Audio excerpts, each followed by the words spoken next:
자, 인구 파트 갑니다. 인구 파트. 자, 인구 관련해서 일단은 자연적으로 자, 대륙이 이렇게 있죠. 소정밀한 세계지도입니다. 소정밀한 세계지도. 소정밀한 세계지도. 여기 무슨 대륙이야? 아시아. 유럽, 아시아, 북아메리카, 남아메리카, 라틴 아메리카, 오세아니아, 아프리카입니다. 그죠? 자, 근데 우리가 일반적으로 북반구라고 얘기하면 어디가 북반구라고 애들이 알아듣냐면 이렇게 정도가 북반구라고 생각해요. 그러니까 위에 유럽, 아시아, 북미가 북반구고 아프리카, 뭐 오세아니아, 남미가 남반구 아니냐라고 생각을 하는데 적도가 어디를 지나가냐면 적도가 여기를 지나가요. 그러니까 아프리카가 절반은 북쪽은 절반으로 나눠가지고 경도 위도상으로 절반은 북쪽에 있고 절반은 남쪽에 있어요. 그러니까 거의 북반구 쪽이 영토가 더 넓어 아프리카. 그렇죠? 그래서 영토로 따지면 약 이런 느낌으로 분포됩니다. 약 3분의 2 전체 영토의 3분의 2 정도가 북반구고요. 3분의 1 정도가 남반구예요. 그래서 남반구가 원래 영토 크기상으로 좀 작아. 그러면 인구로 치면은 영토 크기로는 3대 2대 1 정도인데 인구로 따질 때는 몇 대 몇 정도일까요? 북반구 인구가 얼마 정도일까? 5대 훨씬 많지 않아. 여기가 10분의 9고요. 10분의 9. 여기가 10분의 1밖에 안 됩니다. 7%. 아, 그래서 10%한 거지. 근데 왜 이렇게 영토 크기에 비해 너무 많이 위에 밀집되어 있는 거지? 왜 그럴까요? 살기 좋아서. 어디가 제일 살기 좋은 기후야? 아시아. 온대 기후다. 열건 온냉한 중에서는 온대 기후가 제일 살기 좋은 기후란 말이야. 근데 우리가 이제 1학기 때 기후 파트를 열심히 공부를 했으면 알겠지만 자, 여기 적도는 열대 기후가 생산력이 높은 땅입니까? 아닙니까? 생산력이 아니요. 높아요? 토지 생산성. 아니요. 여기 비가 너무 자주 내려가지고 기억나니? 스컬 해가지고 열대성 강우가 하루에 한 1년에 200일 정도 비가 내렸잖아. 너무 비가 많이 내리니까 영양분이 다 쓸려 내려간다고. 기억납니까? 그래서 토지 생산성 자체도 열대가 막 열대 우림이 무성하고 하겠지만은 같은 작물을 심었을 때 생산력이 더 낮아요. 열대 기후가. 당연히 인구 부양은 또 낮고 그리고 더우니까 사람 살기도 힘들고. 맞죠? 그리고 열대 위아래로 뭐가 분포했니? 기억이 나니? 근데 건조 기후가 분포했죠. 건조 기후가. 한대가 왜 나? 그래서 호주가 우리나라 영토의 정확하게 77배입니다. 77배. 근데 77배임에도 불구하고 우리나라보다 인구가 절반이에요. 우리나라 5천만이잖아. 여기 2,500만밖에 안 되거든요. 그러니까 인구 밀도로 따지면 144배의 차이 나는 거죠. 영토 크기가 77배니까. 뭐가 그렇게 차이 나는 그러니까 호주 땅은 호주요? 호주 영토가 네. 우리나라 77배 크기인데 땅 네. 덩어리는 근데 우리나라 인구는 우리나라 절반이라고. 진짜요? 진짜요. 왜 그러겠니? 호주 땅이 거의 대부분 뭐니까? 사막. 사막이야. 사막. 80%가 사막이고. 그러니까 땅덩어리 넓은데 사실은 살 만한 땅은 별로 많이 없어. 여기 건조기후 때 위에 보면 북부아프리카 다 사우디아라비아잖아. 중동 지역 다 그 사막 기후가 분포하잖아. 사하라 사막이죠 여기. 그러니까 사람이 살기가 건조기후 때 막 이렇게 지나가니까 남반구에는 온대가 거의 없어요. 냉대는 아예 없다. 산악 지역 일부 제외하고는 냉대는 없고요. 한대도 없어. 그리고 온대도 거의 없습니다. 그러니까 사람이 진짜 살만한 온대 기후는 다 어디에 몰려 있는 거야? 북반구에 몰려 있는 거죠. 있어요. 호주 하니까 생각난 건데. 호주하니까. 근데 왜 막 다른 나라들은 딱히 그런 게 없는 것 같은데 호주에만 워킹 홀리데이가 많아. 그거는 잘 모르겠는데. 그냥 호주가 딴 데에 비해서 물가가 좀 싸서 그런 거 아닐까? 호주가 영어 쓰는 거에 비해서는 좀 그나마 다른 선진국들에 비해서 좀 물가가 싸니까 좀 부담 충분인 것 같은데. 근데 뭐 그거를 깊이 생각은 안 해도 모르겠어요. 선생님, 호주는 왜 벌레가 뒤지게 커요? 호주 여기도 땅덩어리가 엄청 넓기 때문에 기후가 여기도 되게 다양하게 분포하거든요.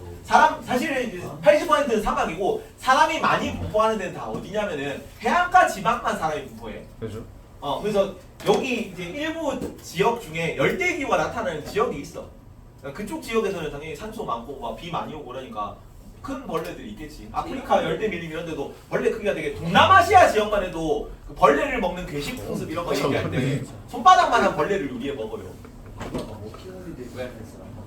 뭐하니? 아니 키워. 넘어갑니다. 여튼 그래서 주로 인구는 북반구에 다 밀집해 있고요. 이제 북이 20에서 40도 사이에 전체 인구 절반이 몰려 있다 온대 기후에. 그러면 이제 이렇게 인구 밀집 지역, 희박 지역 구분하는 걸로 나오거든. 근데 유럽하고 아시아랑 이렇게 돼 있을 때 어디가 인구가 더 많아? 아시아가 항상 인구로 치면은 50% 이상으로 거의 과반으로 항상 넘었다. 항상 인구가 1700년대부터 인구를 측정한 이후로는 항상 50% 이상은 아시아예요. 지금도 전 세계 인구의 60%가 아시아인입니다. 근데 여기는 아시아에서 아시아의 인구가 많은 거, 전체 인구의 60%가 아시아에 밀집하는 이유가 뭐야? 뭐 때문에? 땅덩이가 닮아서. 쌀농사 때문입니다. 근데 어떤 바람으로 인한 쌀농사까지 나온다. 어떤 바람으로 인한? 계절풍으로 인한. 이제 현서풍은 어디 불어요? 유럽에. 아니, 짧게 얘기합니다. 이 기후 파트에서 나오는 건데. 넘어갑시다. 시험에 안 나올 것 같아서. 깊게는 안 들어가겠습니다. 그래서 이렇게 유라시아 대륙이 있을 때 계절마다 부는 바람이 다른 거야. 계절풍은. 그래서 여기 이제 여름에는 땅과 바다의 온도 차이 때문이거든요.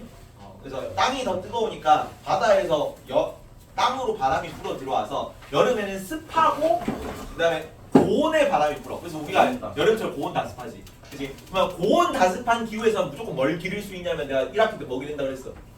무조건 변호사 기릅니다. 나는 1년 내내 따뜻한 지역에서만 플랜테이션 작물로 기르요. 플랜테이션. 그래서 작물 중에 주요 작물 중에 가장 생산량이 높은 게 벼농사이기 때문에 벼농사 밀농사를 동시에 지을 수 있는 거죠. 전부 다 벼농사만 지어. 그래서 그 벼는 익을수록 뭐 한다 그랬습니까? 고개를 숙인다. 왜 고개를 숙인다고? 무거워서. 내린 게 많아서 무서워서. 근데 그걸 이제 비유적으로 표현한 거지. 머리가 갈린 게 많으니까. 문학적이네. 무거워져서 이렇게 고개를 숙이는 거를 덕후로 내신다라고 얘기하는 거예요. 나연 아닌가? 그래서 여기는 벼농사가 인구 부양력이 가장 높은 작물이기 때문에 벼농사 지역에서 무조건 원래 인구가 많아요. 괜찮지? 그래서 이 인구 밀집 지역의 자연적 요인으로 여기 아시아에서는 인구 밀집 지역이라 그러고 유럽 지역은 뭐 때문에 여기 인구 밀집 지역인데 유럽은 왜 인구 밀집 지역이니? 밀농사도 짓는데 밀농사랑 목축이랑 같이 하거든요. 1학기 때 호남농업 배웠지. 근데 유럽 인구가 본격적으로 좀 많아지기 시작한 거는 산업혁명 이후부터다. 밀농사는 생산성이 벼농사만큼 생산성이 안 돼.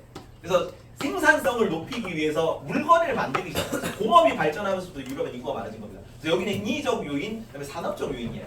우리는 자연적 요인에 조금 더 가깝고요. 그렇지? 그래서 문제가 이렇게 나올 거거든. 잠깐만. 시험 뭐 먹는다. 맨날 먹었지. 이렇게 나올 때 A 지역은 무슨 요인으로? 인위적 요인으로, B 지역은 자연적 요인으로, D 지역은 자연적으로 희박 지역 이렇게 골라야 돼. 조금 이따 봅시다. 시험 문제가 지역에서 어떤 요인으로 인구가 밀집했는지 희박했는지 그런 걸 물을 거예요. 자, 그래서 크게 두 가지 요인으로 나누는데 인구에 영향을 끼치는 요인은 첫 번째 1번이 자연적 요인입니다. 보고 있니 이거? 몇 페이지냐? 80페이지. 첫 번째 인구 요인, 인구 분포 요인, 자연적 요인이고요.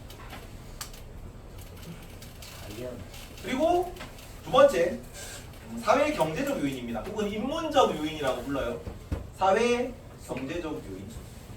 이번에 사회 경제적 요인.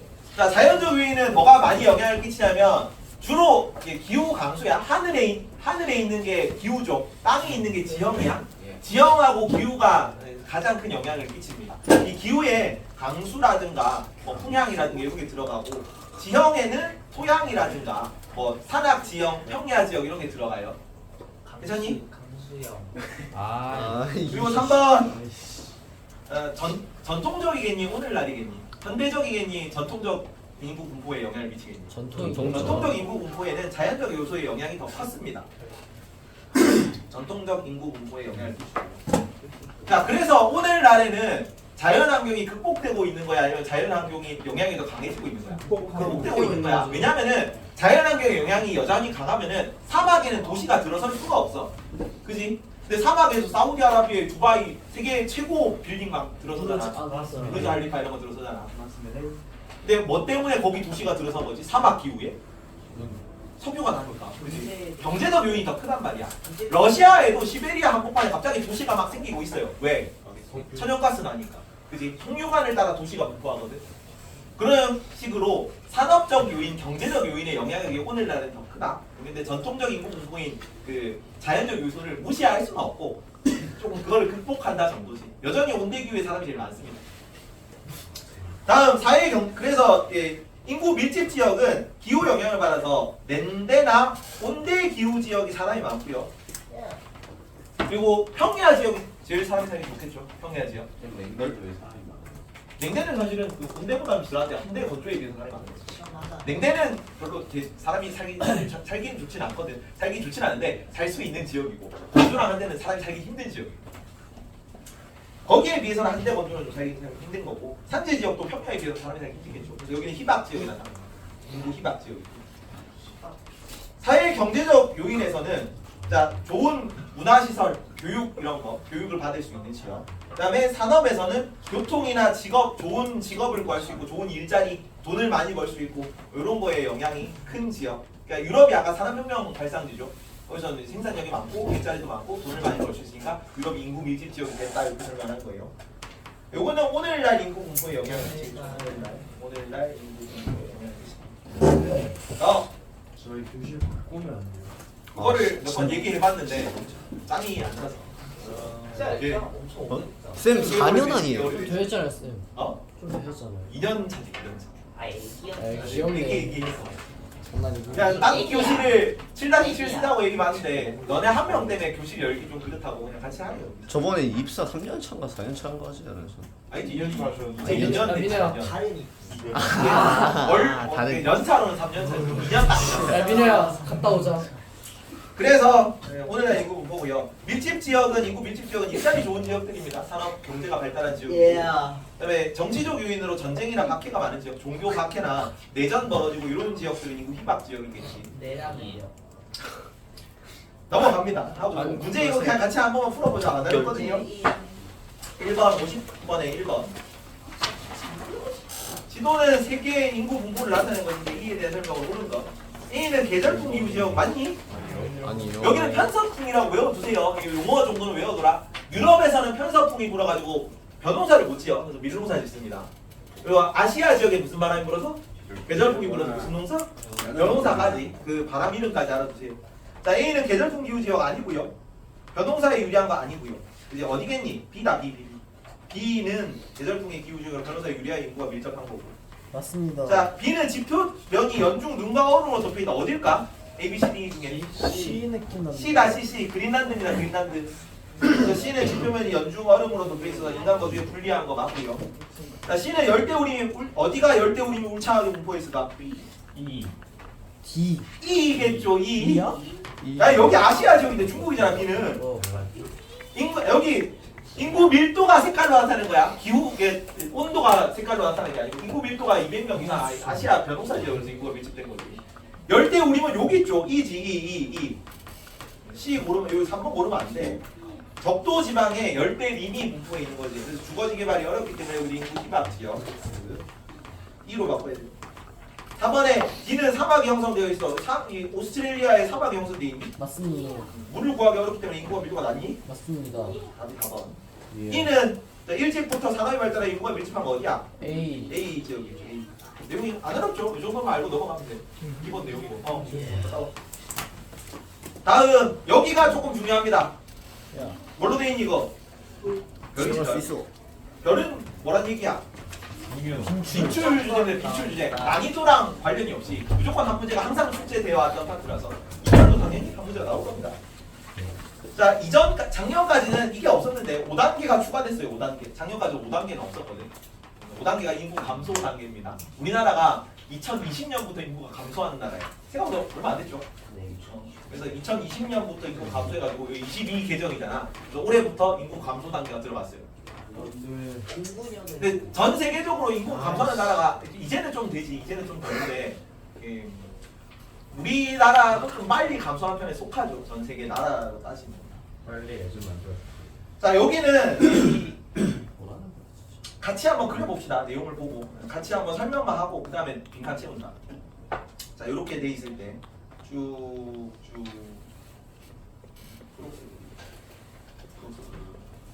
이렇게 돼 있고 총인구 곡선은 이렇게 그려집니다. 총인구 곡선은 우리가 이 그래프를 언제 우리가 한번 봤다. 언제 봤지?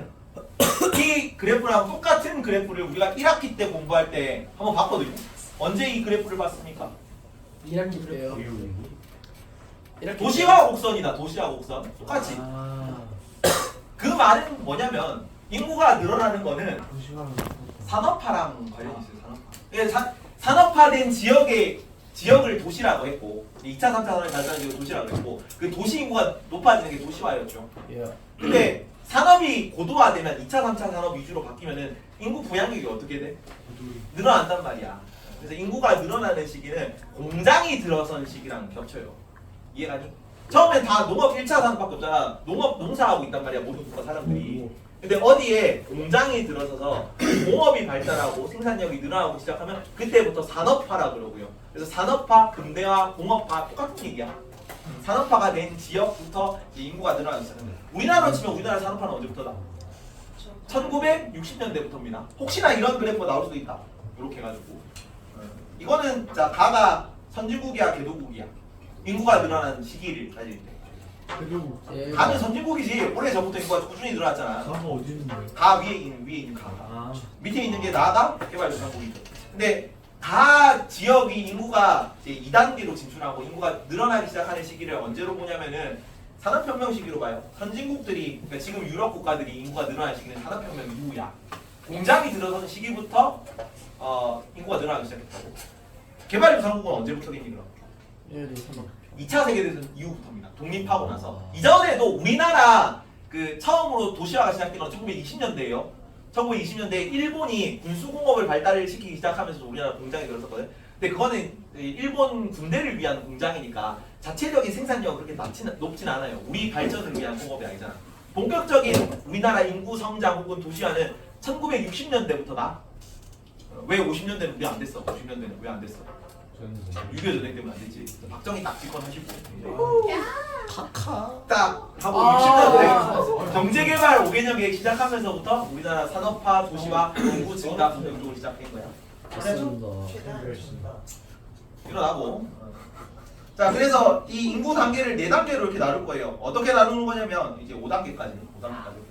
대충 그렸는데. 자, 원래 우리 도시화 아파트에서는 요 1단계를 뭐라 그러냐면은 그 초기 단계, 가속화 단계, 종착 단계라고 표현을 했거든요. 근데 가속화 단계를 둘로 나눠가지고 이제 인구가 급격하게 증가하는 거랑 인구 증가가 완만하게 이루어지는 시기를 둘로 나눈 거예요. 이해가니? 그래서 원래 이게 초기 단계, 가속화 단계, 종착 단계 세 덩어리를 요거 2단계로 나눠가지고 가운데 걸 2개로 쪼개서 1단계, 2단계, 3단계, 4단계로 나눕니다. 그리고 올해 교육과정에 인구 감소하는 5단계까지 추가됐어요. 이렇게. 괜찮죠? 그리고 각각의 특징들을 알고 각 단계의 옳은 선지들을 고르는 게 시험 문제예요. 자, 그럼 봅시다. 이 2가지를 고려하거든요. 참고로 자연적 인구 증감이 있고요. 자연적 인구 증감이 있고 사회적 인구 증감이 있는데 자연적 인구 증감은 사망자 빼기 출생자 빼기 사망자야. 태어나는 사람들이 죽는 사람보다 더 많으면 인구가 증가하는 거지, 당연히. 근데 사회적 인구 증가는 전입자가 전출자보다 많으면은 인구가 증가합니다. 이거는 뭐 이 사회적 요소로 사람들이 전입 전출 막 이런 거 하면서 인구가 늘어나는 거지. 그 도시 인구, 국가 인구.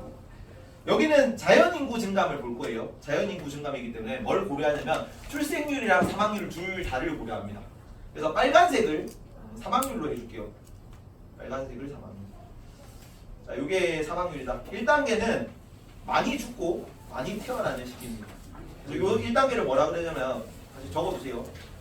다산 다사 단계라고 합니다. 다산 다사. 자, 그럼 출생률 사망률이 둘 다 높기 때문에 인구는 출생률 높은 거 사망률 높은 거 빼면 어때? B가 가까이에요. 그냥 플러스 마이너스 제로죠. 플러스 마이너스 제로. 그래서 여기는 인구 변동이 없어요. 왜냐면 많이 낳고 그만큼 많이 죽기 때문에. 괜찮지?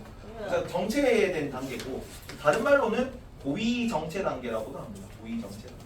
왜 고위 정체냐면 출생률, 사망률이 다 높은 상태로 정체돼 있어.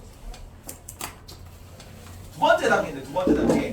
자, 산업이 발달하기 시작해. 산업이 발달하면서 뭐부터 시작되냐면은 일단은 근대화, 산업화, 현대화 뭐 이렇게 되면은 의학 기술이 좀 많이 발달하거든. 넓게 공부하기 시작하고. 그리고 원래는 생산력이 낮을 때는 영아 사망률이 되게 높았습니다. 영아 사망률이. 이제 예전에 막 애를 많이 낳은 게 한 10명 놓으면 전 근대까지 진짜로 10명 중에 3명이 죽었어요. 5세 이전에. 그래서 그냥 많이 낳아도 어차피 죽을 거 미리 생각해서 애들 정보면서 계속 낳았던 거지. 근데 영아 사망률이 이제 애를 많이 먹일 수가 있잖아. 애를. 그리고 전염병 같은 거 있으면 백신 같은 거 막 돌면서 좀 의학 기술 발달하고 위생관념 발달하고 전염병 치료제 이런 거 보급되고 하면서 영아 사망률이 굉장히 낮아져요. 이해가니? 그래서 출생률, 사망률 중에서는 사망률이 먼저 떨어집니다. 사망률 감소 아래쪽으로 쭉 내려갑니다. 근데 출생은 여전히 많이 하는 거지. 애는 계속 많이 나와가지고 꼬라박습니다. 그래서 어떤 단계냐면 다산 애를 많이 낳지 아직. 하지만 사망률이 감소하기 시작하는 단계. 다산 감사 단계라고 합니다. 근데 아까 그 인구는 언제 증가한다고? 출생률이 사망률보다 높은 증가하는 거야. 요 차이가 요거죠. 요 밑에 있는 요 차이가 인구 증가율입니다. 괜찮죠? 급격하게 인구가 증가하고 있지. 다음 3단계 때는 어떻게 되냐면 여기는 그래서 초기 증가단, 초기 인구 증가단. 초기 증가단이고 세 번째 단계. 그래서 이제 국가가 전체적으로 출산에 대해서 이제 브레이크를 걸기 시작하는 시기입니다. 산하 제한 정책 같은 걸 실시하는 시기야. 3단계는. 그리고 왜 농업사회에서 일반적으로 여성 권리가 좀 낮았냐면 농사가 생각보다 힘들어요. 그래서 여성이 노동력을 제공하기가 쉽지가 않습니다. 그래서 이게 좀 생존에 기여하는 바가 적었기 때문에 원래 의무는 권리하고 같이 오는 거거든요. 그래서 내가 기여하는 바가 작으니까 당연히 권리도 좀 작게 가져갔던 건데 이제 산업사회로 바뀌면서 이전보다는 여성이 노동력을 제공하기 쉽단 말이에요. 왜냐면 단순 반복 작업만 하면 되잖아. 공순이들 생길 수 있거든. 농업사회에서는 여자가 농사 짓기 힘들어. 자, 근데 그래서 3차 산업, 2차, 고차 산업으로 갈수록 노동력을 적게 필요하기 때문에 몸을 덜 쓰기 때문에 도시는 일반적으로 여초입니다. 여초. 농촌에는 여성들이 일을 할 수가 없잖아. 생산력을 제공할 수가 없기 때문에 전부 다 도시로 오는 거지. 괜찮죠? 그래서 요 시기부터 3단계 시기부터 산업화가 본격화가 되었기 때문에 여성들이 이제 사회에 진출할 수 있는 시기야. 근데 여성들이 일을 가지고 노동력을 제공할 수 있기 때문에 요 시기부터는 산업화 시기부터는 주요 생산 수단이 자본으로 바뀌거든. 이전에는 노동이었어. 노동에서 자본으로 바뀌기 때문에 부가가치 창출 수단이 예전에는 내가 부자가 되고 싶다. 전 근대까지 농업사에서 내가 부자가 되고 싶으면 뭘 하면 되냐면 주요 생산 수단이 노동이라서 애를 많이 넣으면 돼요. 내 노후를 보장하려면 애를 많이 낳아서 걔가 생산을 많이 해야 내가 안정적으로 늙어 죽을 때까지 밥 먹고 살 수 있는 거야. 근데 이제 산업화된 이후에는 주요 생산 수단이 자본이로 변했거든요. 자본이 됐단 말이야. 자본주의부터는. 그러니까 산업화 이후에는. 그러면 내가 노후가 보장이 되고 싶어. 내가 돈을 많이 벌고 싶어. 그러니까 내가 뭔가 이 부자가 되고 싶고 부가가치를 많이 창출하고 싶으면 애를 낳는 게 아니라 돈을 버는 가장 좋은 방법은 돈을 많이 버는 거예요. 돈이 돈을 놓는 시대라서. 그래서 여자들이 전부 다 애 노후로 안 가고 돈 노후로 가는 거지. 돈 나으러 가는 거지. 그러니까 양립이 좀 힘들죠 사실. 육아랑 같이 이제 직장생활 하기가. 그래서 내 노후는 여성들 입장에서는 내 노후는 애가 아니라 내 돈이 보장해주는 시대라서 전부 다 직장에 일하러 가는 거지. 그래서 당연히 출산율은 떨어지는 거죠. 이해가니? 그래서 여성의 사회 진출 확대와 그리고 정부의 산하 제한 정책이 이루어지는 시기라서 출산율은 감소해요. 이해감? 예. 그리고 한 번 떨어진 사망률은 의학 기술은 계속 똑같겠죠. 의학 기술 도입되고 영아 사망률도 계속 낮은 상태일 거니까 계속 밑에 감소하는 상태로 가만히 있습니다. 그러면 여기는 2단계에 출생률이 떨어져. 인구가 증가합니까? 감소합니까? 3단계 때 출생률이 감소하잖아. 출생률이 감소하면 인구는 증가해, 감소해? 아직 감소하긴 이르죠. 증가하지. 왜? 증가하죠. 아직 크니까. 자, 인구 증가는 출생률 빼기 사망률이라고. 어디가 더 높아야지? 요 차이잖아, 요 차이. 그 출생률과 사망률의 차이가 지금 이 올라가는 인구 그래프지. 이해가니? 예. 그래서 3단계는 무슨 단계라고 하냐면 감산, 왜 출산율이 낮아지고 있고 사망률은 여전히 작은 거죠. 감산소사 단계야. 그래서 여기도 후기팽창 단계입니다. 후기팽창 단계. 이런 식으로 잘 나온다. 출산율이 사망하여 인구가 감소하는 시기다. 인구 감소는 요때 이루어집니다. 괜찮죠? 마지막. 자, 선진국들 이 대부분의 선진국들은 출생률 사망률이 딱 정체된 상태로 애도 적게 낳고, 그래서 아까 애를 적게 낳았다 그랬지. 사망률 이게 여성 사회주의 확대되고 합니다. 애도 작게 낳고 그리고 여전히 계속 이제 사망률도 낮은 거지. 그러면 출생률 빼기 사망률이 어때요?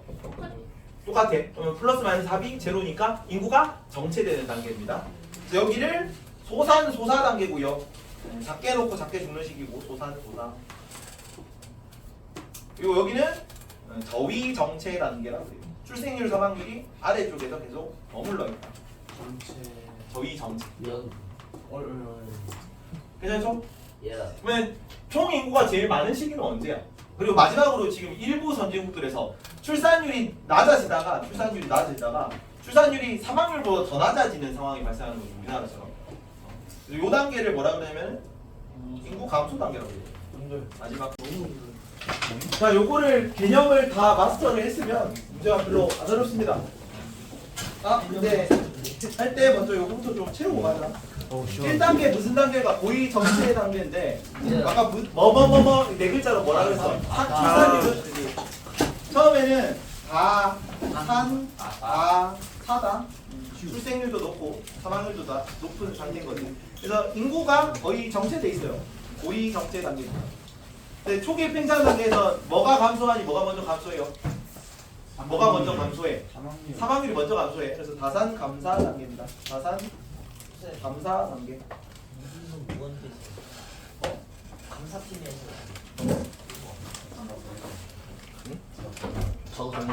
자도 되는 거 아니에요? 강제 엄청 없다. 아니 묻지 말라고. 이상원 보여? 아니 여기서 보면 아 여기서 한다면 앞에서는 뭐 주스 형이 왜 이렇게 씩씩하게 해? 그러니까 이 새끼 존나 미친놈이야. 존나 밟는다고 저거. 자, 넘어가자. 십심인데. 세포식이야? 자, 후기 팽창 단계는 뭐가 감소하는 단계다? 감산 출산율은 감소하고 사망률은 그대로 낮은 상태죠. 감산 소사 단계입니다. 자, 저희 정체 단계는 둘 다 그냥 밑에 멈춰 있는 거지. 그래서 소사 단계고 마지막으로 인구 감소 단계입니다. 자, 이 단계는 뭐 발달로 출생 사망률이 가장 감소하는 게 영향을 가장 많이 끼친 게 뭡니까? 의학기술 발달이다. 의학기술 발달로 생활 수준이 향상되면서 사망률이 지금 감소했고요. 그다음에 3단계 때는 무슨 정책? 정부의 무슨 정책으로 출생률이 출생률이 감소? 정부의 무슨 정책? 산하 제한 정책으로. 요게 시기별로 구분하는 내용이 나와. 산하 제한 정책으로 출생률이 감소하고 또 누구의 사회 진출? 여성의 사회 진출로. 아 이거 문제거든요 지금. 아 이거 무슨 소리야 지금? 아무도 안 그래서 출생률이 감소하고요. 자, 마지막 산업화 이후 선진국들이 4단계고 5단계는 인구 감소. 인구가 고령화 그러네. 인구 고령화. 인구가 애가 너무 저출산이 심하니까 애를 안 놓으니까 그 인구가 감소하는 거잖아. 근데 그 상황에서 사망률이 적지. 애가 안 나온 상황에서 사람들이 계속 평균 연령가 높아지는 거니까 고령화가 심해지는 단계입니다. 인구 고령화. 자, 우리 올해가 좀 나름 인구화 파트에서는 우리나라가 역사적인 해거든. 두 번 있는데 2020년에는 인구가 처음으로 감소한 해라서 역사적인 해고 2025년은 우리나라가 처음으로 출생률이 올랐어요. 초고령 사회로 진입한 해고. 아 그래요? 초고령 사회는 조금 이따 나올 거야. 초고령 사회가 뭔지는. 출생률이 올랐어. 없어. 역사상 이 초고령 사회도 이게 많지도 않고 전 세계에. 그러니까 다른 분도 있다는 거. 우리나라 인구의 20% 이상이 65세 이상입니다. 65세 이상 인구가 5분의 1이 넘을 때는 초고령 사회라 그래. 올해 1월 달에 그렇게 됐어요. 그래서 늙어가고 있는 거지 전체 연령. 자, 출생률을 봅시다. 출생률은 1단계는 계속 높고 3단계부터 출생률이 떨어지기 시작하죠. 그리고 4단계는 낮은 상태, 그 다음에 계속 더 감소하는 상태죠. 5단계. 사망률 봅니다. 이거 사망률이 뭔지, 출생률이 뭔지를 전부 다 구체적으로 물어요. 그래서 이거 알고 있어야 된다. 사망률은 높은 상태에서 2단계 때 떨어지고, 2단계 때 떨어지고, 계속 낮고, 계속 낮은 상태의 사망률. 총인구 봅니다. 총인구 1단계 때 낮죠. 총인구 없지. 그 다음에 네. 2단계 때 오르지. 네. 3단계 때도 3단계는 어때? 3단계 때도 증가합니까? 정체돼 있습니까? 3단계도 증가한다. 3단계도 인구가 증가하는 단계인데 3단계는 동건이가 질문이다. 왜? 갑자기 왜 그래? 4단계는 이제 인구가 위에 올라가서 가만히 있는 거죠. 그래서 상인 단계고 4단계가 인구가 가장 많은 단계입니다. 총 인구는. 인구 증가율은 어떨까? 자, 총 인구는 2단계가 많아, 3단계가 많아. 3단계. 총 인구는 2단계가 많습니까? 3단계가 많습니까? 3단계 3단계가 총 인구가 많아, 당연히. 그럼 인구 증가율은 어디가 높아요? 2단계 2단계가 인구 증가율이 높아. 야호. 3단계는 인구 증가율이 감소합니까? 증가합니까? 3단계는 인구 증가율이 감소해, 증가해? 감소합니다. 감소한다. 예. 인구는 계속 증가하지만 인구 증가 속도는 떨어진다고. 예. 인구 증가율을 감소로 알고 있으려나. 그래서 2단계 때 인구 증가율은 높고요, 증가하고 3단계 때는 인구 증가율이 감소하는 단계다. 이렇게. 요 내용들 중요하다. 이거는 무조건 한 문제가 나오기 때문에 잘 외워야 되고. 뒤에 넘어가서 자, 문제를 하나 풀어보시죠. 51번에 이렇게 나오는데 5단계가 없어. 5단계는 올해 교육과정이 새로 추가됐기 때문에 예. 인구 결정 모형을 나타내 자려고 이에 대한 설명을 오는 거. 1단계는 다산 다사형 인구구조 맞습니까? 1단계는 다산 다사 맞지. 인구 증가율이 높습니까? 맞습니다. 인구 증가율은 낮죠. 인구 증가 거의 안 하잖아. X. 자, 니은 2단계는 출생률이 사망률보다 높나? 맞니? 높지. 인구가 증가하는 시기 맞니? 맞지. 인구가 증가하고요. 3단계는 가족 계획, 자녀에 대한 가치관의 변화로 출생률이 사망률보다 낮은 시기입니까? 아닙니다. 출생률이 떨어지지만 여전히 출생률이 사망률보다 높지. 그래서 인구가 증가하는 단계다. 3단계 출생률이 떨어지고 있잖아. 떨어지고 있는데 여전히 사망률보다 높죠. 그래서 인구는 증가하고 X. 4단계는 소사는 소사형으로 유소년 친구 비중은 1단계보다 낮습니까? 1단계보다 낮습니다. 요거는 그래프를 좀 알아주세요. 그래프가 빠졌네. 이번 체크 중에 요렇게 나올 거거든. 어떤 느낌이냐면 인구 그래프가 요런 식으로 인구 그래프가 나와요. 그래서 개발도상국형 인구 구조, 그다음에 뭐 선진국형 인구 구조 나올 거거든. 근데 그래프 관련해서 빈칸에 빠져 있어. 내용이 잘 안 나와서 빠졌는데 알아만 둬라. 자, 개발도상국 같은 경우는 인구 구조가 인구 피라미드라고 하거든요. 인구 피라미드가 어떻게 그려질까? 진짜 피라미드예요. 진짜 피라미드형으로 그려집니다. 이렇게 그려져요. 그래서 여기가 연령이고요. 나이가 위로 올라가는 거고, 여기가 여성, 뭔 여기가 인간처럼 쳐다봐. 여기가 남성, 여기가 여성, 여기가 남성, 여기가 여성인. 그래서 애들이 많이 낳는데 다산 다사잖아. 애들이 많이 놓고 그다음에 많이 죽는 시기죠. 괜찮니? 근데 요게 저개발국도 요렇고요. 개발도상국까지도 이렇다 아직. 그러니까 2단계가 되면은 산업화가 되잖아. 산업화가 되면은 요렇게 그려질까요? 요렇게 그려질까요? 산업화가 시작될 때. 가운데. 아직 요거다. 와. 4단계쯤 돼야 4단계가 선진국이잖아. 네. 4단계가 돼야 선진국이라고. 개발도상국은 친구들아, 개발도상국은 있잖아. 산업화가 이루어지고 있는 중인 나라가 개발도상국이다. 예. 공장이 들어서 가지고 한참 2차 산업이 발전하고 있는 나라를 산업화 국가라 그래요. 그러니까 지금 동남아시아 지역이 인건비가 싸가지고 공장 막 들어서고 있고 생산 공장 이전하잖아. 걔네들이 개발도상국이야. 아예 저개발국은 아직도 1차 산업 위주로 국가가 이루어지는 거죠. 아마존 열대 밀림의 부족사회 그런 게 저개발국이다. 1단계가 저개발국이고 2단계, 3단계는 선진국이 아니라 개발도상국이야지. 구분하십시오. 이해가니? 이해가? 잠시만요. 2단계, 3단계 있잖아. 2단계, 3단계 여기. 예. 자, 다시. 여기 단계는 선진국이 아니면 개발도상국이야. 여기. 개동. 개발도상국이야. 여기는 개발도상국이 아니야. 맞아요. 여기는 저개발국이야. 아. 그러니까 개발이 발전을 하려면 지금 인구가 증가하려면 공장이 가야 된다니까. 2차, 3차 산업으로 산업구조가 고도화되는 중이어야 인구가 증가해. 고돌이. 그래서 그 공장이 들어서고 인건비 싼 데다가 노동조합 경고가 발달하고 그러던 시기가 요때라고. 여기는 아직 출생률이 사망률이 이렇게 높다는 거는 산업화가 이루어지지 않았다는 얘기야. 인구 부양률이 낮아가지고 애를 낳으면은 걔네를 못 기른다는 얘기입니다. 영아 사망률이 높다는 얘기고. 얘가 여기 그래서 저개발국이 저개발국. 산업개발도상국 여기부터. 개발도상이라는 얘기가 개발하는 길 위에 있다는 얘기입니다. 길 위. 도상. 괜찮니? 그걸 줄여서 개도국 부르는 거예요. 그 개도국 정도면 물론 대부분의 국가들이 개발 산업화 진행 중이긴 한데 개도국 정도면 잘 사는 거야. 아직 저개발국은 아직도 밀림 사회, 열대 우림에서 그냥 부족 사회 이렇게 살고 있는 국가들도 있어요. 여튼 그래서 얘기하려다 말하려면 다시 돌아가서 그냥 개념만 알아두세요. 이게 피라미드형이고 1, 2, 3단계가 피라미드형이다. 그리고 4단계에서 전부 다 4단계인데 4단계 초기 국가를 뭐라 그러냐면 4단계 초기를 이렇게 그려질 겁니다. 이거를 종형이라 그래. 종형. 이게 뭐예요? 아 인구 피라미드가 인구 피라미드인데 개발도상국까지는 그냥 진짜 피라미드형으로 그려주고 이렇게 피라미드형입니다. 네, 선진국 초기 단계가 애를 안 낳는 시기야. 애를 안 낳는 시기. 아니 아까 얘기했잖아. 개발 그 산하 제한 정책 이런 거 하고 여성의 사회 진출로 애들을 안 낳는 시기가 종형입니다. 종형. 종처럼 생겼지. 이렇게 돼 있을 때 이렇게 그려질 겁니다. 이해가? 그래서 선진국 중반기를 뭐라 그러면 우리 선진국 초기 단계고 종형부터는 선진국 단계로 보거든요. 선진국 초기 단계가 종형이고 선진국 후기 단계를 중간 단계를 역피라 방추형이라고 합니다. 요거는 요거만 알아두세요. 우리나라가 지금 방추형 인구 구조야.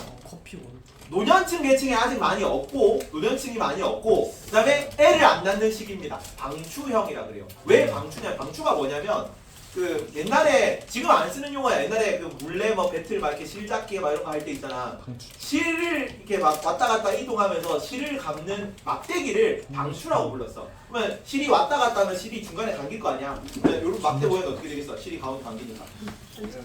가운데가 볼록해집니다. 이게 방추야. 이해가? 예. 자 그러면은 애를 많이 안 낳고 아직 노년층 인구도 많지 않아가지고 청장년층 인구가 많은 형태 방추형 인구 구조야. 그래서 지금 우리나라가 사실은 막 저출산 고령화 뭐 이런 거 얘기하고 있지만 지금은 인구 구조 좋은 겁니다. 좋은 거. 역사상으로 이렇게 인구 구조가 왜냐면 생산 가능 인구가 가장 많은 시기지. 근데 국내 총생산은 많고 일할 수 있는 사람이 가장 많은 시기라서 인구 구조는 사실 좋은 거다 지금은. 근데 앞으로 계속 나빠지기만 할 거라서 문제인 거죠. 이해가니? 그리고 인구 후기 구조로 가면은 애를 안 낳는 거잖아. 여기 있는 애들이 계속 위로 올라가고 있거든요. 자 여기 이 애를 안 낳는 애들이 중간층 관계 방추형 구조고 이게 그대로 노년층으로 이어질 겁니다. 왜? 밑에가 애가 없잖아.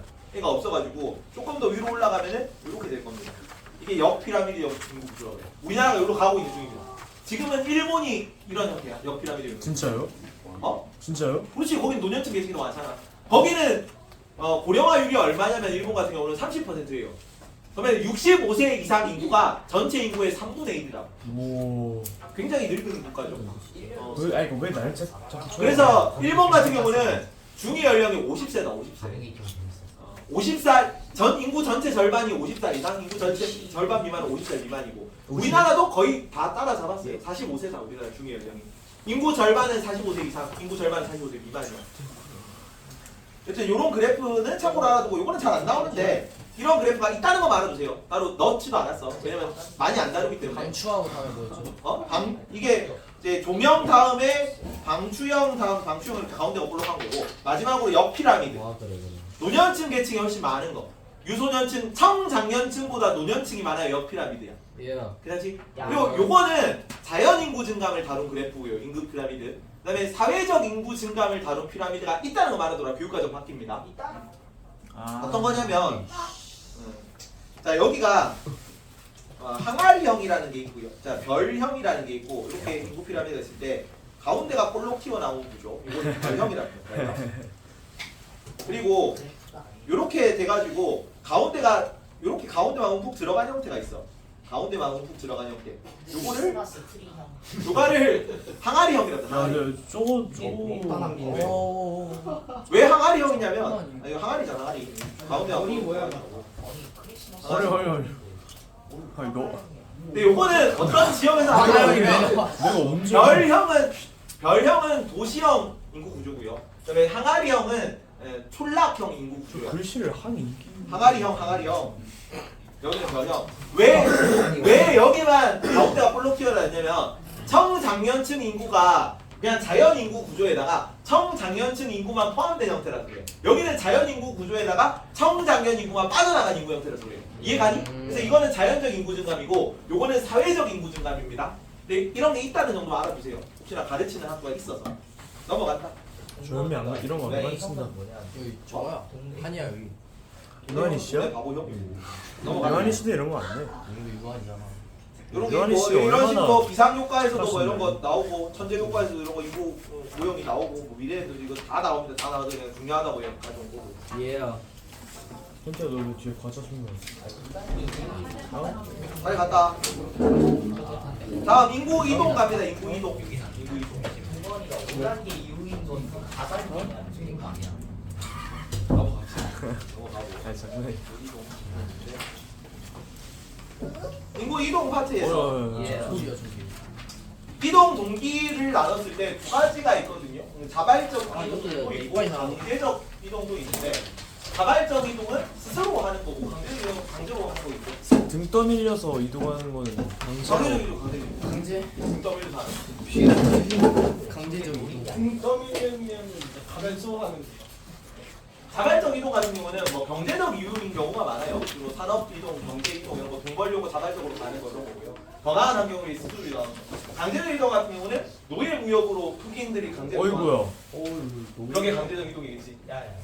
이렇게 분류는 사실은 그냥 이런 게 있다는 거 정도만 알면 되고 분과적으로 안 들어가서 이동 원인이 더 중요한데 경제적 이동이 사실은 오늘날 인구 이동의 부분이고요. 경제적 이동.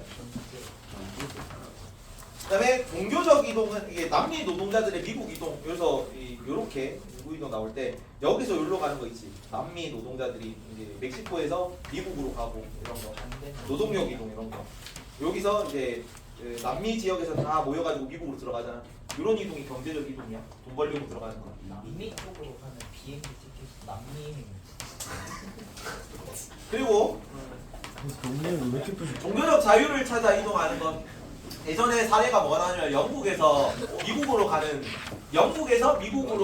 그 화살표 준 다음에 청교도들의 종교 이동 이런 게 나왔어요.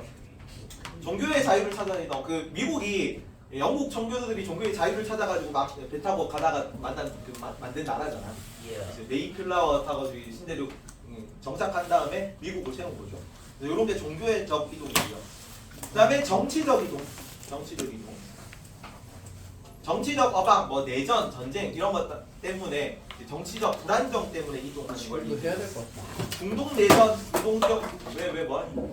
자 중동 지역 내전으로 인한 난민의 이동, 주로 난민의 이동. 그래서 여기는 정치적 이동할 때는 요 중동 지역에서 뭔가 이동이 많은 걸로 나와. 여기서 유럽으로 들어가는 거 있잖아. 난민의 이동. 그리고 여기는 사실은 그 정치적 이동인데 그 유럽 지역에서 많이 정책적으로 받았거든. 여기도 저출산 고령화 문제가 심각하잖아. 저출산 고령화를 어떤 방식으로 좀 해소하려고 한 거면 난민들을 통해서 청장년층 인구를 확보하려고 한 겁니다. 그러니까 명분은 이거지. 아 저렇게 그 집을 잃고 고향을 잃고 떠도는 난민들을 인도적 차원에서 두고 볼 수 없다라고 해가지고 받기로 했는데 이면에는 사실은 노동력 부족 문제를 해결에 대한 뭐 그런 게 있겠죠 문제. 이게 정치적 이동이고 마지막으로 환경적 이동이 있다는 점만 알아주세요. 환경적 이동.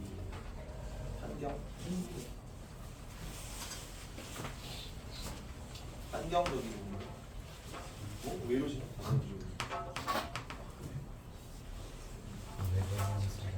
응? 에이 왜 자꾸 날 쳐다보는 왜 너가 날 쳐다보는 널 내가 널 볼 때마다 너가 날 환경적 이동. 현태는 너를 본 게 아니고 너의 기후 변화에 따른 이동 이거 뭐 해수면 상승 산업화로 인한 기후 난민이라고 합니다. 그래서 뭐 투발루의 그 태평양에 있는 섬나라인데 그 21세기 후반이 되면은 국토의 80%가 물이 잠길 예정이래. 아이고.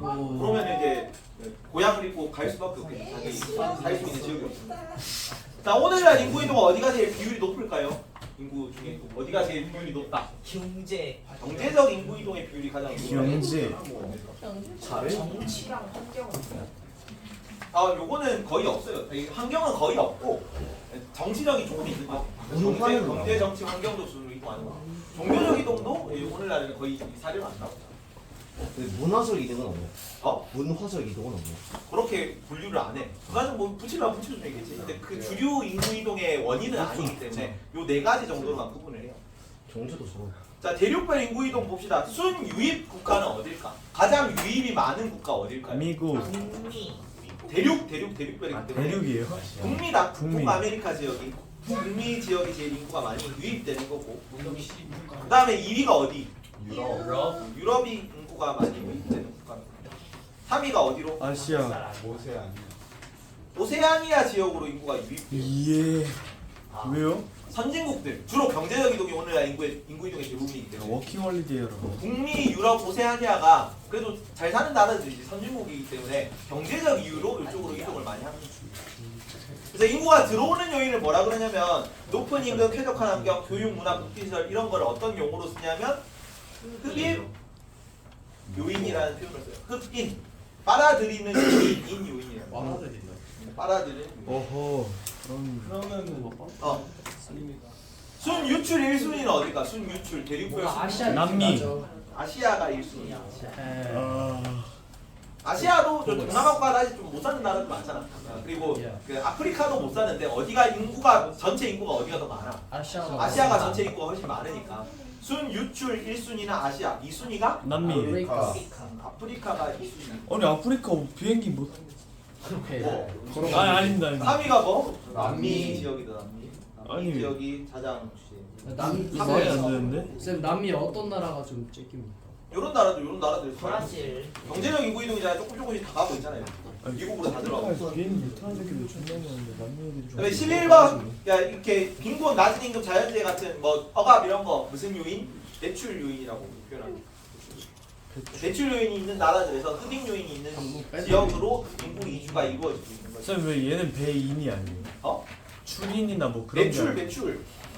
그 배제할 배자의 그 날출자, 나간다 출자. 아니 그러니까 왜 여긴 인자가 안 들어가요? 흡인이 이 인자가 아 사람인이 아니에요? 사람인지 아니지. 뭐예요? 요거는 이 인자가 끌인자입니다. 끌인자. 아 끌어들인다. 흡은 뭡니까?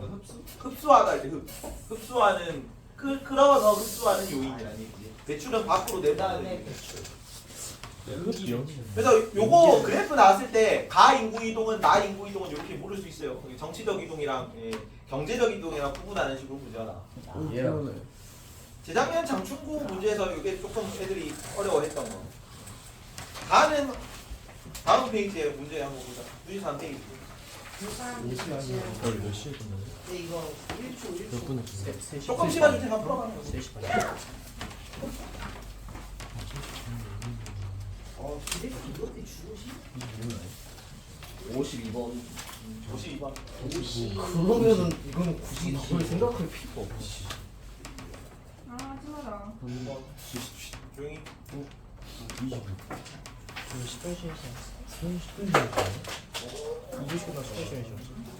물론. 자 15초. 이렇게 하지 맙시다. 말하면 좀 불쌍하다. 음악을 주는 지요. 내가 옆에 같이 하자. 자 답이 5, 3, 2. 5번. 답이 5번이죠 5번. 자 가가 아니라 가가 나가 다 똑같은 건데 가도 라도 전부 다 이제 아프리카 식민지 이동이다. 라도요. 이렇게 원래 이제 금성교과서 중등 사회에서 지도를 나오셔가지고 쌤 화교의 강제적 인구이동의 원설이. 화교는 중국에서 그 발생한 유민 계층을 그러니까 중국에서 발생해가지고 다른 데로 간 애들 화교라 그래요. 왜 지금 화교 자체가 이거 틀린 거예요? 어? 화교 자체가 틀린 거예요. 여기는 간은 아닌 거지 간은 이제 유럽의 식민지 이동이지 식민지 이동이고 나가 중국 화교들의 경제적 인구 이동이야. 나로 바꿔야 된다. 나는 정치적 요인을 발생한 강제적 인구 이동 아니죠. 여기가 경제적 인구 이동이니까 틀렸고. 동남아로 간다고 해서 경제적으로 가져간 거예요. 그러니까 돈 벌러 간 거지. 중국에서 살기가 힘들어가지고 동남아 지역에서 거의 대부분의 상권을 장악하고 있는 애들이 지금도 중국 화교 출신들이 많아. 베트남 쌀. 이거 고개 들고 뭐하니? 고개 들고 깨워라. 다는 유럽인들의 식민 개척 이민 인구 이동. 다는 그치 식민지 개척 인구 이동이고 여기 다랑 가가 여기가 식민지 개척 이동입니다. 라는 아프리카 출신 노동자들의 강제적 인구 이동. 그리고 아까 그 흑인 노예들의 인구 이동 얘기했던 그거는 그래서 다라가 득을 이은 마지막 여기 미래 봅시다. 이것도 알고 있어야 된다. 합계 출산율. 어디가 이거는 이걸로 좀 알았어. 그래서 뭐라 그러지? 진짜. 그냥 나한테 열심히 하라 했어. 자, 1900 작년 교육과정에 이렇게 나와 있어가지고 작년 교육과정 내용인데 올해는 아마 안 나올 것 같긴 한데요. 알아만 주세요. 1960년이랑 2015년이랑 당연히 1호 개정이었기 때문에 그다음에 2060년이랑 이렇게 세 개 비교했을 때 대륙별로 1960년 1, 2, 3위 대륙 어디가 제일 인구가 많다? 아시아. 60년대는 아시아. 그다음에 2015년대는 아시아. 2060년대는 아시아. 항상 제일 근데 2위가 1960년대 인구 대륙 2위는 어딜까? 유럽. 앞에 보고 민우 아니 보고 얘가 안 일어나. 일어나. 유럽. 2위 유럽이고 아프리카. 3위는 어딜까? 남미. 날 때는 북미. 아프리카다. 아프리카. 아 3위. 3위는 아프리카. 근데 2015년이 되면은 어디가 인구가 더 많을까? 아프리카. 아프리카 2015년은 2위가 아프리카고요. 그렇지. 3위가 북미. 유럽으로 떨어지고 2060년에는 아프리카. 2위가 계속 아프리카고요. 3위가 유럽. 남미 지역으로 이동합니다. 오. 미국이 지금 전 세계 인구 3위거든요. 인도, 중국 다음으로 인구가 많은 게 미국인데 근데 북미에 나라가 3개밖에 없어. 캐나다, 멕시코, 미국밖에 없는데 근데 미국이 인구가 거의 대부분이라서 미국을 제외하면 거의 인구가 없기 때문에 이게 대륙별로 따지면 북미가 인구가 생각보다 작아요. 오세아니아 다음으로 인구가 많습니다. 오세아니아가 제일 작은 거고. 이해가죠?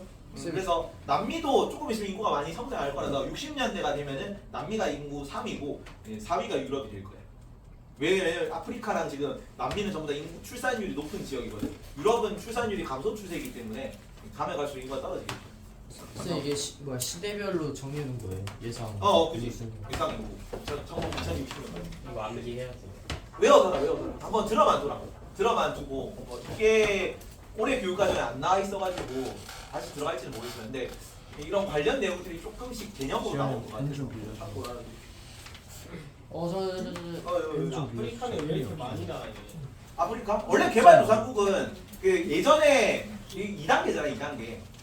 원래 사망률이 높았기 때문에 인구가 정체돼 있다가 사망률이 줄어들어가지고 이제 출산율이 높은 보이는 거지. 원래 그 저개발국에서는 원래 6명, 7명씩 나왔어. 원래 그 전 근대 유럽에서도 왕실에서 막 7명씩, 8명씩 나왔고 자꾸 했어요. 애들이 되게 좀 못 먹고 살아서. 아니, 원래 놓던 대로 애를 놓다가 갑자기 이제 그 생산력이 늘어나면서 영아 사망률이 줄어든 거지. 2단계에 들어가는 국가들은. 많을 수밖에 없어. 근데 왜 애를 낳다가 아니라 놓다라고? 뭐라고? 먹지 말아라. 조용히 하고. 뭐라고? 아니 뭐. 원이었죠. 질문 뭐 한 거 아니에요? 아니. 넘어갑시다. 헷갈려. 하고 뭐 다른 학교 나왔던 내용들 좀 봅시다. 학계 출산율은 그래서 아프리카가 지금은 제일 높고 아시아, 라틴 아메리카 순으로 유럽이랑 아시아 국가들도 동남아는 아직 개발도상국들이기 때문에 개발도상국들은 원래 출산율이 높아요. 그리고 지역별 인구 이동, 순이동, 아프리카가 순유입 1위가 유럽, 순유입 1위가 잉글랜드 아메리카, 2위가 유럽, 3위가 오세아니아. 그다음에 순유출 1위가 아시아, 아프리카, 남미 이렇게 있습니다. 정도도 알아두고. 세계 인구 이동 여기는 대륙별 주로 경제적 이동이 많고요. 난민과 노동자 인구 이동 이런 게 나온 거고. 여기는 난민들의 인구 이동이다. 미래 인구 과정 이렇게 나와요. 여기 정치적 이동이 여기 있는데. 넘어갑니다. 마지막 인구 문제 파트. 여기까지 하면은 시험 범위 끝. 10의 3단원 다음 주에 가져옵니다. 10의 3단원 별로 내용이 안 되거든. 그거 다음 주에 그리고 그 한번 전체 내용 범위는 한번 보고 알려줄게요. 1차 평가를 칩니다. 통합사회 말고 전 과목이 다 칠 겁니다. 어차피. 자, 인구 문제 봅니다. 자, 개발도상국 인구 문제, 선진국 인구 문제인데 개발도상국 인구 문제는 애들을 많이 낳는 게 문제고요. 그다음에 선진국 인구 문제는 애를 너무 안 낳는 게 문제예요. 그거 그냥 똑같이 들어가면 돼. 자 1번의 개발도상국은 문제점 첫 번째. 인구 과잉 문제입니다. 인구 과잉.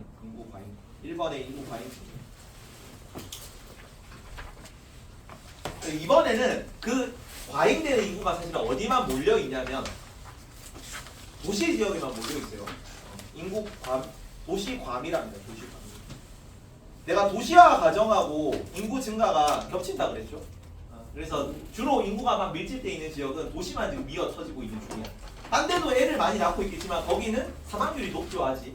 그 생산력이 증가되지 않았기 때문에 영아 사망률이 높아서 그대로 유지되는데 여기는 애들이 안 죽는 거지 계속 남는데. 근데 여기는 도시가 너무 인구가 많다. 대도시 인구 과밀이 문제가 되고 있습니다. 그다음에 개발도상국은 아까 경제적 그 요인으로 인구 이동이 이루어진다는데 인구 유출이겠어, 인구 유입이 문제겠어. 유출일 인구 것이다. 유출이 문제입니다. 유출. 인구 유출. 4번에 선진국 인구 문제인데 여기는 애를 안 낳는 게 문제겠죠. 그래서 여기는 저출 산이라고 쓰면 안 되고 너네 단답형이 없었죠. 없습니다. 단답형이 없는데 올해 교과서에 뭐가 저출생으로 바뀌었어요. 네? 왜 바뀌었냐면 그 출산은 여자가 애를 낳는 건데 출생은 애가 스스로 나오는 개념이라서 아니 저런 이제 여러 가지 이합적인 또 이유 영화부가 건드렸지. 그래서 여자 잘못이 아니고 여자가 애를 안 낳는 게 아니고 애가 스스로 안 나오는 게 문제거든요. 미술이 저출생 문제입니다. 저출생. 허강이 그래서 이제 단답형 있는 애들은 보성용어 뭐 이런 단답형 쓰거든요. 장충사 단답형 쓰고 저출생으로 쓰라 그랬어. 혹시나 교과서 용어가 저출생으로 바뀌어 있기 때문에 산으로 쓰면 조금 애매해서 저출생으로 외우십시오. 너희들. 저출생 문제고 그리고 여기 인구의 고령화, 인구 고령화가 문제죠. 저출생 고령화.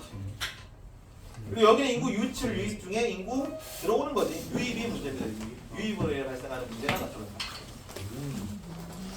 자, 영양부터 하나씩 봅시다. 인구 과잉 문제인데 인구 과잉 너무 애가 많으니까 식량 자원이 부족하고 빈곤 문제가 발생할 수 있다. 빈곤 문제. 빈곤 문제가 개발도상국들의 주요 문제고 그래서 개발도상국들의 인구 문제할 때 산업 발전이 해결책이 될 수 있습니다. 산업 고도화, 뭐 고차 산업 발전, 좋은 일자리, 경제 발전 이런 게 개발도상국 인구 문제의 해결책으로 나올 수 있다고. 왜? 인구가 갑자기 늘어나니까 빈곤 문제가 발생하잖아. 빈곤에 대한 해결책으로 경제 발전이 들어갈 수 있다. 이해가지? 그리고 원인은 뭐냐면 출생률이 높은데 사망률은 낮아진 거죠. 뭐 때문에? 의학기술 보급 때문에. 그렇지. 의학기술 보급으로 사망률이 감소하면서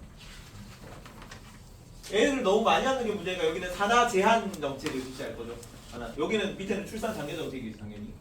애를 많이 놓는 데는 산하 제한 정책하고 그리고 빈곤 문제 해결을 위한 경제 발전 같은 거 하고. 그러네. 요렇게 봤구나 내가 이렇게 교재를 만들 때. 밑으로 내려갑시다. 자, 도시 과밀화는 대도시 인구 과밀이 문제지. 대도시 인구 과밀. 그래서 주로 인구가 늘어나는 게 도시에서만 집중해서 인구가 늘어나니까 대도시 인구 과밀이 문제고요. 인구 유출은 성장형 노동층이 빠져나간다는 게 문제다. 얘네가 생산 가능 인구잖아.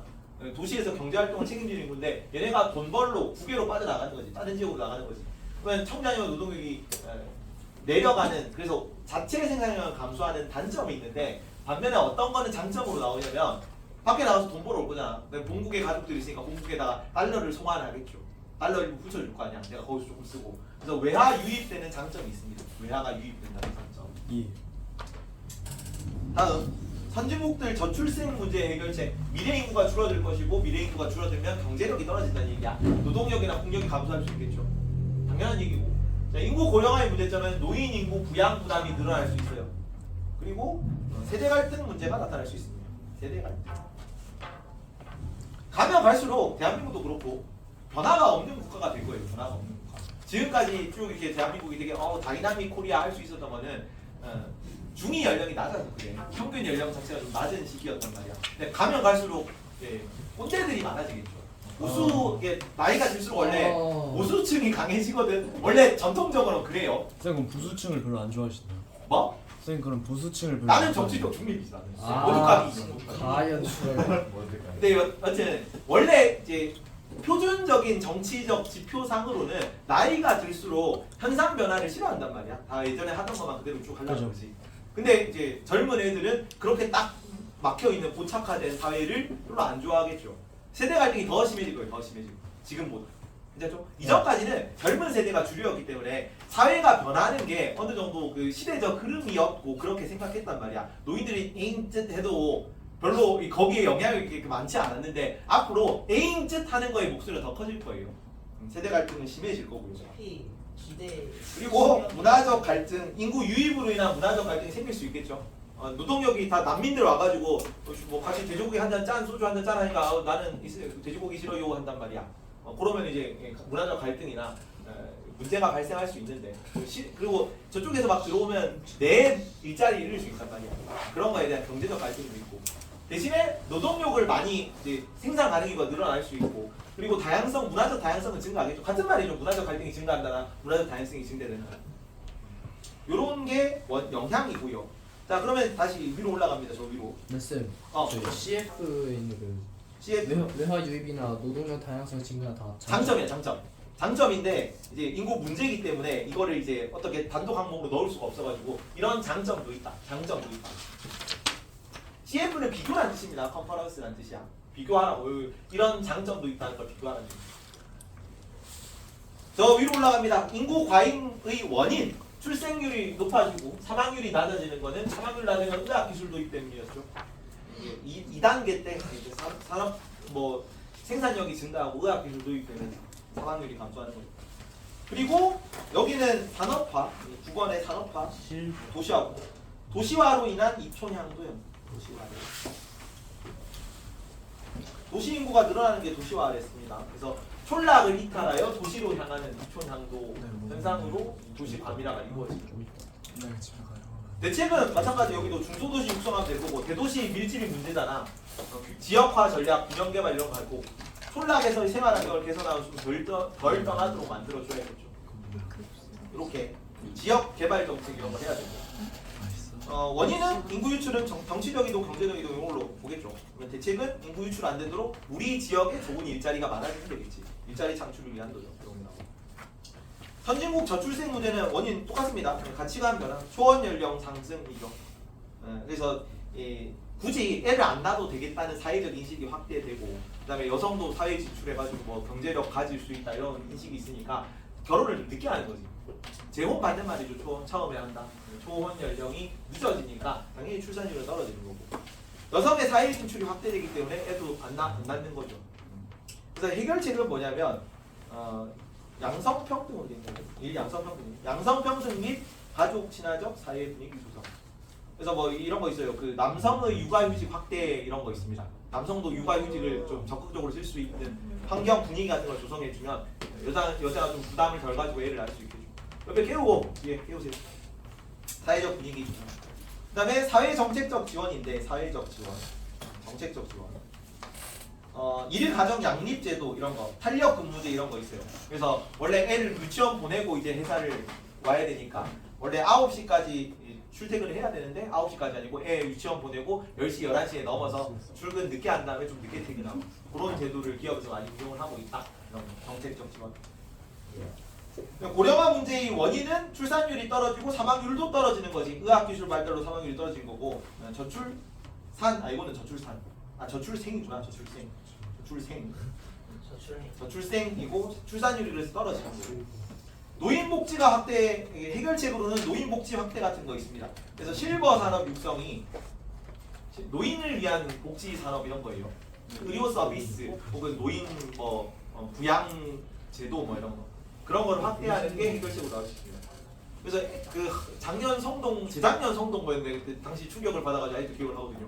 실버 산업을 육성하면은 노인 인구가 더 많이 늘어나는데 안 죽잖아요. 노인 대상 의료 케어 이런 걸 실시하면 노인들이 늘어나면은 그러면 고령화 문제가 더 심각해지는 거 아니에요? 이게 해결책이 맞나요?라고 묻더라고.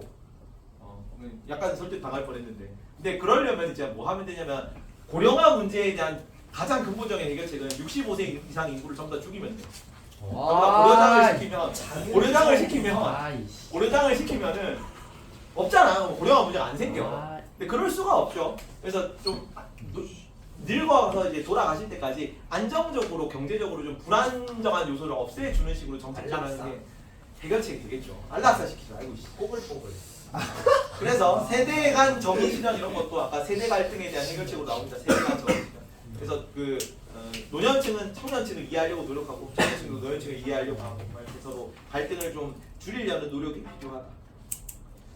마지막 이게 이제 문화적 갈등 같은 게 나오니까 문화 다원주의, 문화 상대주의네. 문화 상대주의 같은 걸 함양하면 도움이 되는 문화 상대주의. 사실 그래서 아까 실버 산업이 왜라고 약간 이해가 안 되는데. 와, 실버 산업은 노년층이 돌아가실 때까지 좀 잘 늙어갈 수 있게 도와주는 사업이 전부 다 실버 산업. 몰라? 노인 요양원 같은 거 확대하는 거. 그다음에 노인 복지제도 이런 거 확대하는 거. 그런 거 다 실버 산업으로 하거든. 노인 의료 케어 서비스 이런 거. 그럼 이런 거를 확대하면은 노인 계층이 앞으로 많아질 건데 그분들이 돌아가실 때까지 사회적 불안 요소로서 작동하지 않겠죠. 노인들이 막 노인 고독사 이런 거 막 비관해가지고 노인 고독사도 되게 막 뉴스에 맨날 나오잖아. 그런 문제를 겪지 않게 도와준다는 거죠. 국가가. 마지막 인구 부양비 문제는 다음 시간에 합시다. 예. 3분 남았네. 이 문제 하나만 풀고 마치자. 예? 문제를 풀 수가 없네요. 있네. 53번 풀고 마칩니다. 3번 1분 풀어보세요. 1분 있다 풀이하고 마칩니다.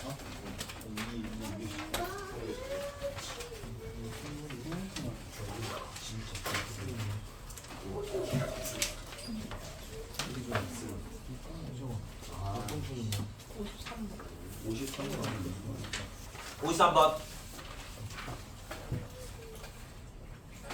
난 2번인 것 같아. 쌤, 저 화장실 갔다 와도 돼요? 갔다 와. 근데 1분 있다 동실번. 재미 말려. 15초.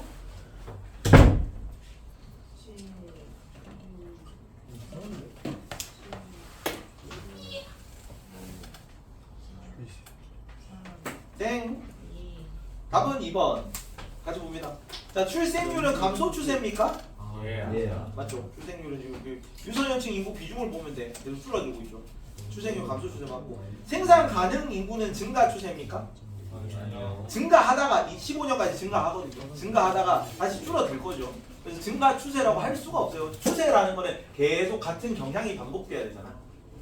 늘어났다 줄어드는 거니까 이건 증가 추세 아니에요. 60년에는 유소년층의 감소로 인해 기아, 빈곤, 실업 등의 문제가 나타날 수 있습니까? 기아, 빈곤, 실업이 언제 나왔니?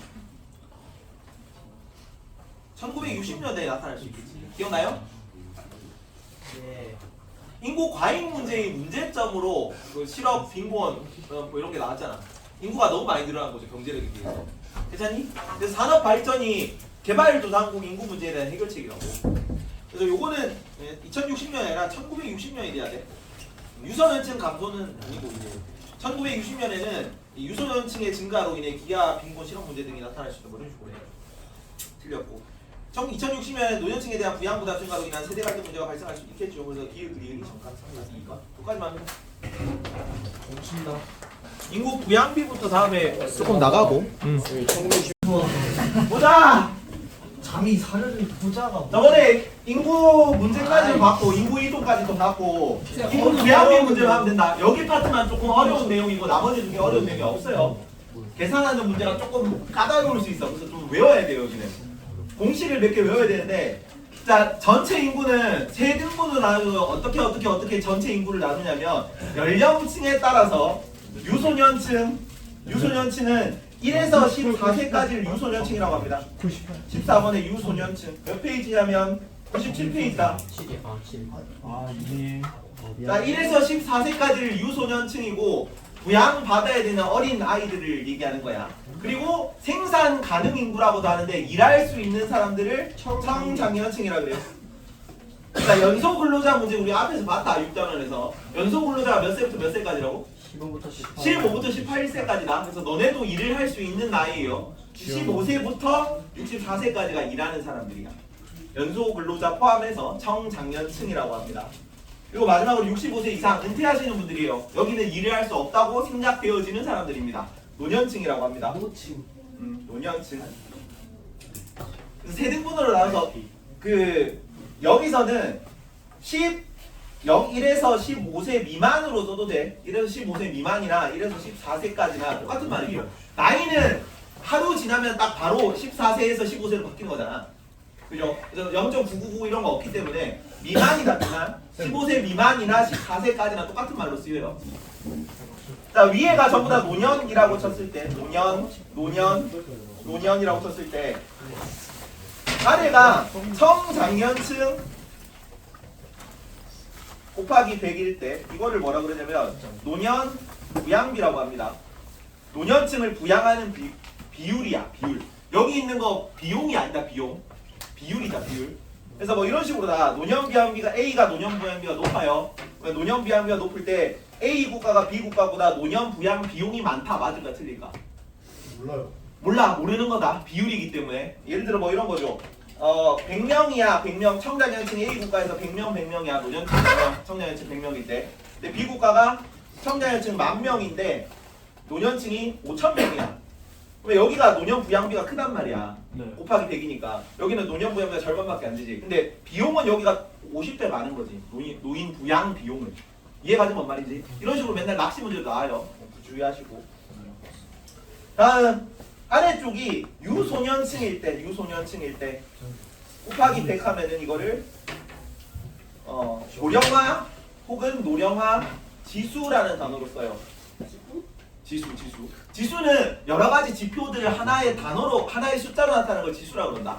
ZT의 빡침 지수 이런 거 있을 수 있죠. ZT의 빡침 지수. 빡침 지수는 학생들의 지각률이랑 비례하겠지. 지각률. 죄송합니다.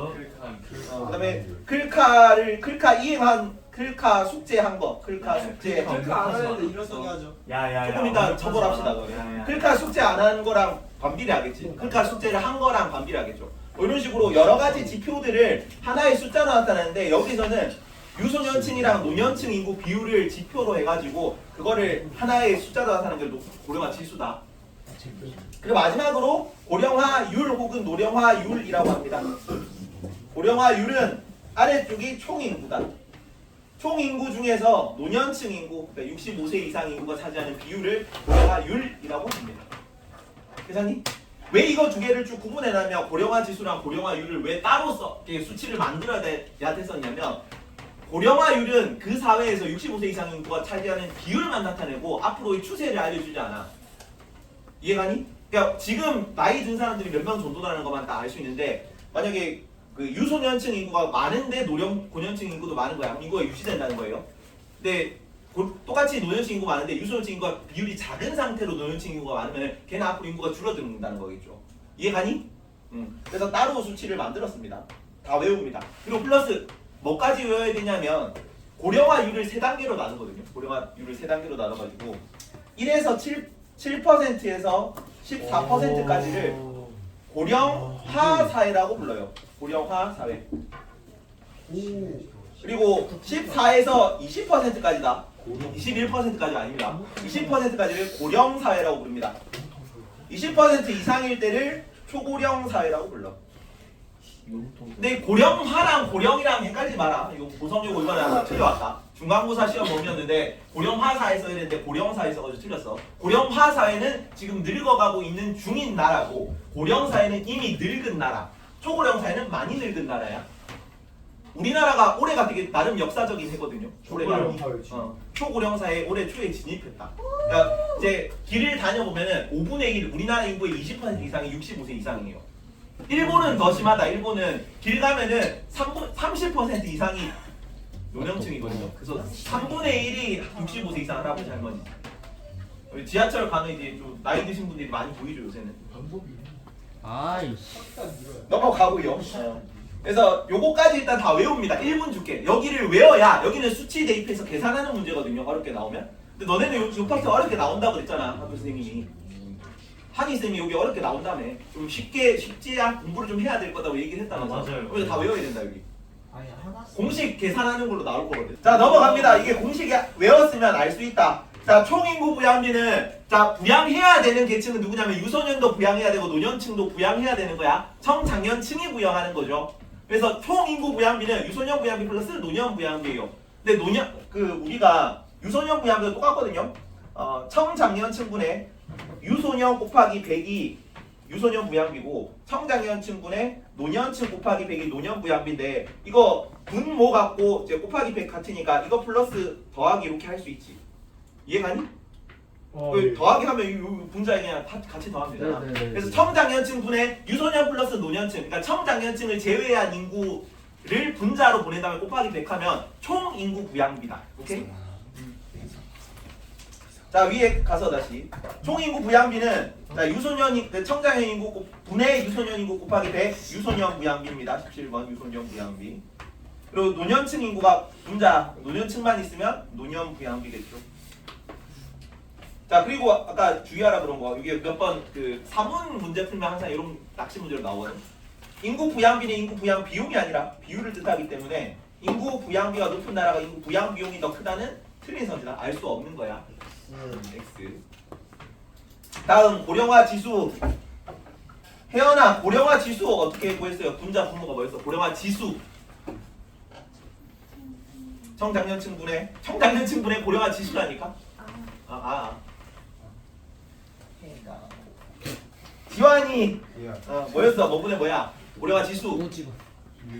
유소년층 분의 좋아. 유소년층 분의 노년 인구 곱하기 100이다. 고령화율까지 해보세요. 뭡니까? 고령화율.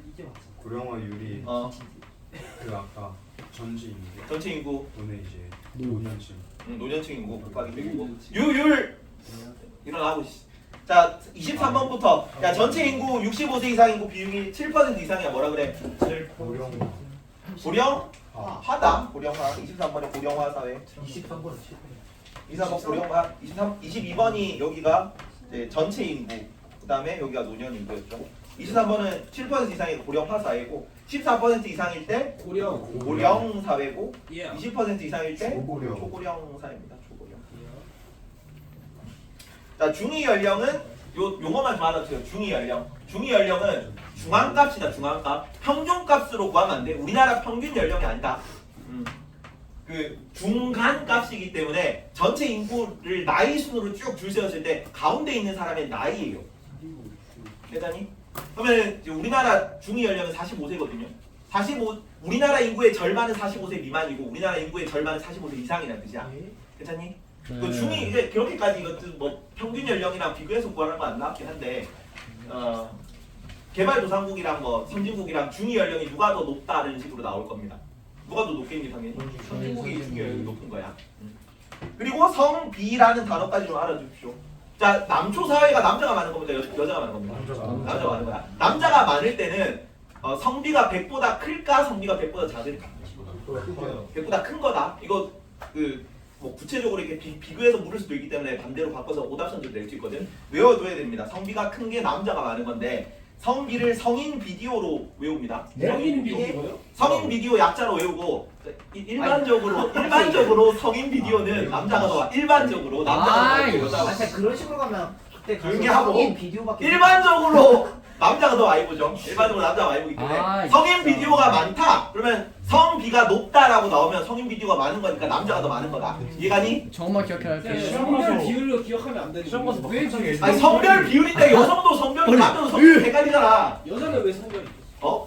아이, 뭔 소리야? 그냥 남자가 아닌 주제로 보는 거는 그래서 남자가 많은 게 성비가 높다까지 암기합니다. 괜찮죠?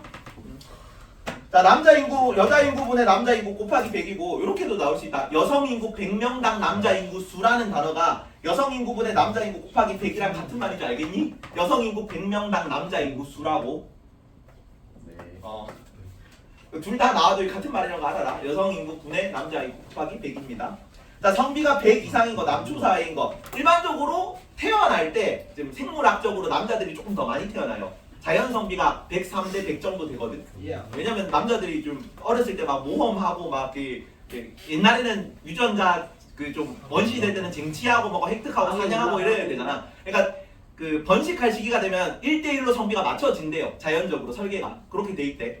그래서 1대1로 딱 이렇게 애 낳을 수 있게 남자가 조금 많이 태어나는 거고, 그리고 이제 테스토스테론이 원래 이제 그 젊은 시기에 에너지를 몰빵하는 그런 체제이기 때문에 나이 들면 좀 더 빨리 돌아가시죠, 남성분들이.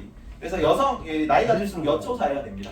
괜찮니? 그 말은 다른 말로 뭐냐면은 원교 농촌 지역, 그러니까 노년층 계층이 많은 지역은 자연적으로 여초가 돼요. 괜찮죠? 그리고 태어날 때 유소년층은 이제 성비가 높다 그랬고 노년층은 이제 성비가 낮다 그랬고 중화학, 광업, 군사지역 남자만 일할 수 있는 지역이죠. 남자만이라고. 남자 거의 남자 다 일할 수 있는 직종이잖아요. 여자가 일하기 힘든 직종. 어디요? 그리고 중화학, 공업, 광업은 광산 얘기하는 거야. 그다음에 군사지역 이런 거 당연히 남초 사회일 거고 그리고 대도시는 이제 농촌 사회가 여성이 노동력을 제공하기 힘들단 말이야. 농촌 총각들이 막 국제결혼하고 그러지. 그렇게 하는 이유가 여성들이 농촌에 남아 있을 수가 없어. 거기서 노동력을 제공할 수가 없어요. 다 어디 가는 거야? 도시로 간단 말이야. 그래서 도시는 일반적으로 조금 여초야. 조금 약간 여초고 이제 여성들이 다 도시로 갔기 때문에 농촌은 남초 사회가 되는 거죠. 이해가 지금까지? 유율 일어나. 서 있어.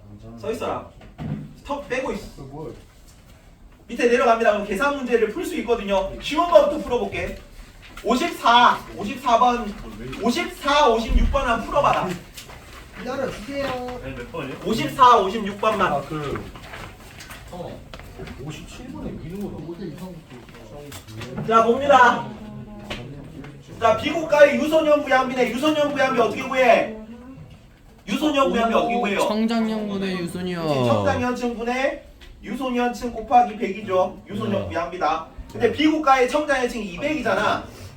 200이잖아. 청장년층이 비고가에. 그지? 그러면 분모가 200이 되니까 결과적으로 유소년 인구를 뭐 하면 돼? 절반하면 되죠. 200분의 100 하면 2분의 1이잖아. 유소년 인구를 절반하게 되면은 유소년 부양비가 나온다고. 이해감? 네.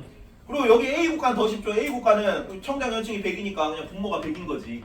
분모가 100이면 그냥 유소년 부양비는 50, 노년 부양비는 150 이렇게 나오는 거지. 그지? 총 부양비는 200 되는 거고. 안 어렵다.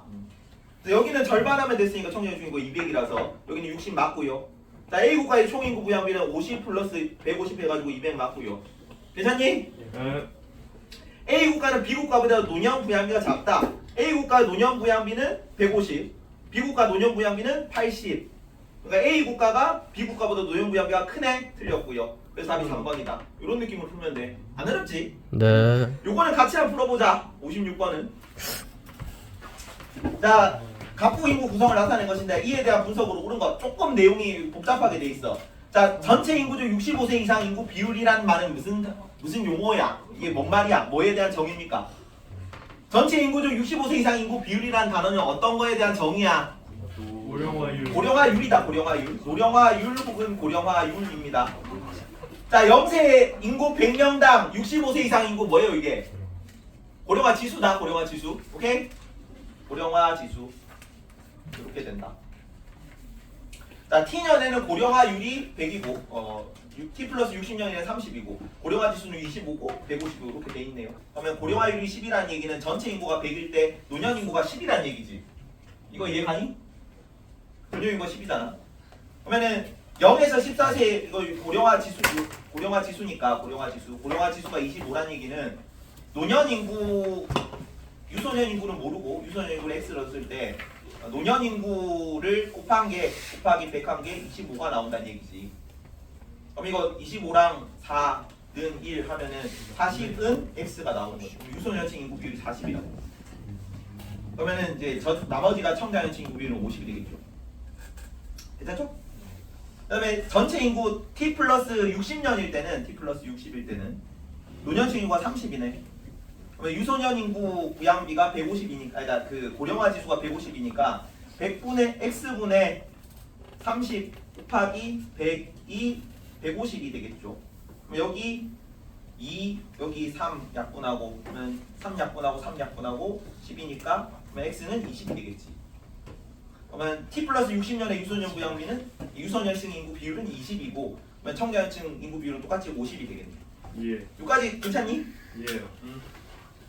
자, 그러면 요 내용 다 구했으니까 이대로 구하면 되겠네.